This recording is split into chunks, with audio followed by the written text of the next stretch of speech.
Tout autour, il y a président, il y a UDPS, Etienne Tshisekedi wa Mulumba, Bandeko, il y a opposition, Nyonso, Basanganaki, toute tendance confondue, parti politique, Nyonso opposition, Bazalaki na stade Bolanda.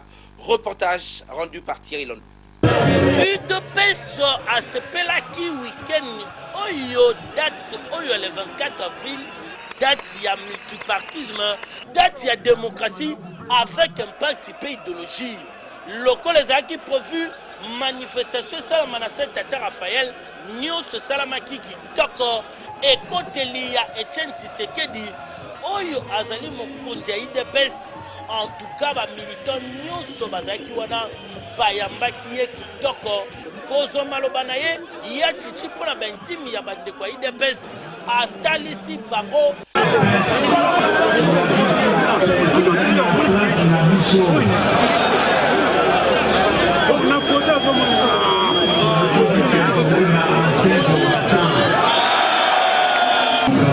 du parti souverain pour la démocratie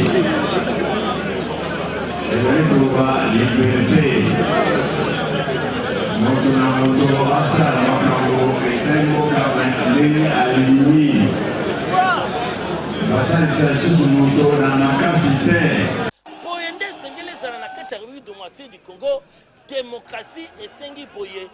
Mutu azali na couleur elamba Sengela lata azali na ku ya biloko Sengela lia azali pe na choix ya parti politique oyo et Sengeli alanda ezaki terrible.